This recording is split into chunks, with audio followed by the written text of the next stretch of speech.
To have one child is to have all the children of the world. Andres Eloy Blanco. Hello friends, welcome to the Bell Tower of Vonde. Today, we're going to talk about the hand that rocks the cradle.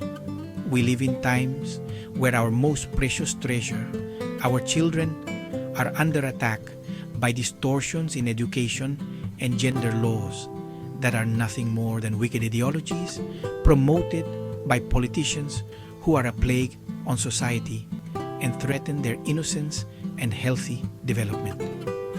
Their moral, emotional, and spiritual development is bombarded and promoted by a collective psychopathy led by influential people from developed countries and international organizations like the UN.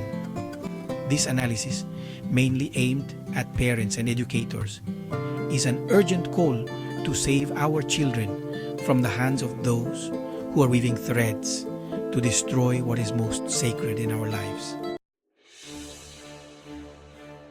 Education, which should be the pillar of comprehensive development, is being distorted by ideologies that promote confusion and chaos instead of knowledge and truth.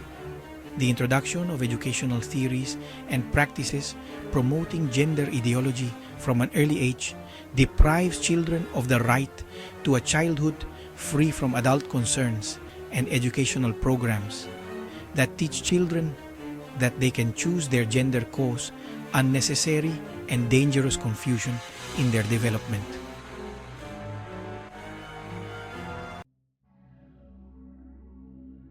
The aggressive promotion of LGBT ideology in schools and the media has a deeply negative impact on children, exposing them to inappropriate content and pressure to accept and normalize practices that many parents consider contrary to their values, which destroys the moral foundation of our youth. Particularly worrisome is the push for acceptance and celebration of transgenderism and medical interventions in minors, including hormone therapy and irreversible surgeries. These procedures are not only physically dangerous, but also disregard the emotional and psychological well-being of children. Drag queens and other practices. Another disturbing trend is the presence of drag queens at children's events, such as story readings in libraries and schools. Such events, which feature highly sexualized behavior and attire, have no place in an environment meant for children, and the normalization of these practices distorts children's perception of sexuality and gender roles, leading to deep confusion and emotional harm. Other negative influences that require condemnation include the hypersexualization of children in fashion and advertising, easy access to pornography on the internet, and the anything goes culture that glorifies rebellion and disrespect. All of this undermines the fundamental values that are essential for the healthy development of children.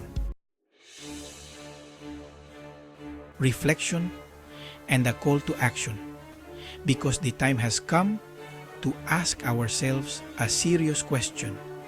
What future do we want for our children? Do we want to continue to allow the hand that rocks the cradle of children's education to continue doing so, and for them to grow up in a world where disorientation and depravity are presented as normal and acceptable? Or do we want to protect their innocence, their ability to distinguish good from evil, and their right to a pure and happy childhood? Behind these destructive influences are forces that want to tear our children away from their humanity and spirituality. These wicked hands that sow confusion and chaos are ultimately a manifestation of evil in its purest form. Satan, in his quest to destroy innocence, has found allies in ideologies and practices that undermine the moral and spiritual integrity of our children. It is our duty as parents and educators to raise our voices and take decisive action to protect our children. We must oppose the introduction of destructive ideologies into education, demand respect for innocence, and provide a safe and loving environment in which they can fully develop. As an example of the seriousness of the situation, let's quote the words of Spanish politician Irene Montero, who in September 2022 stated, "All children, boys and girls in this country have the right to know their own bodies and that no adult can touch their bodies if they don't want them to, and that this is a form of violence. They also have the right to know that they can love or have sex with whoever they want, obviously based on consent. These are rights that they have and you don't like it." These statements are not only controversial but monstrous, as they directly promote pedophilia and reflect a distorted view of education and children's rights on the part of the sick political class that leads and manipulates us, projecting the future that awaits us. The battle for the souls of our children is ongoing, and we cannot afford to be indifferent. We cannot lose this war.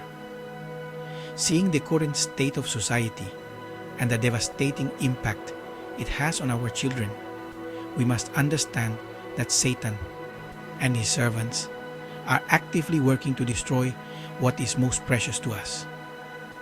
It is time to act boldly and decisively to save our children and ensure a future where they can flourish in their true identities, far from the clutches of evil and these deviants.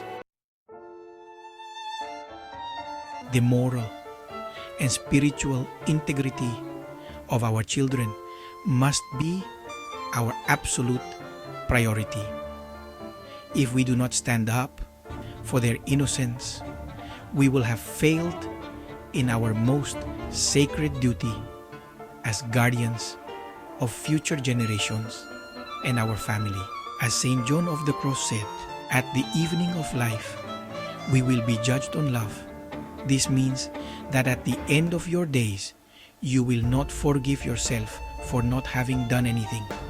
Therefore, take care of your children and defend them, fighting like a lion against the evil that threatens them.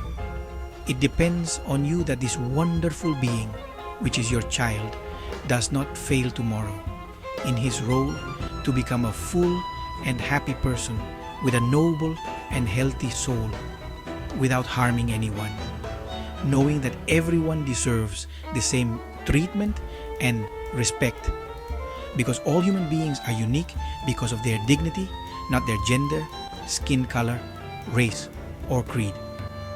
As parents, we are responsible for raising strong children with their own opinions, capable of facing reality without complexes, aware that we are not who we think we are, that we are not above the laws of nature and science, that there are limits, laws, and above all, common sense, which is the least common of our senses. What are you going to do? It's up to you. From Jose Cedeño, this was the Bell Tower of Vande. Give us a thumbs up, share this video, and help us make these bells ring. See you later, dear warriors of the Lord.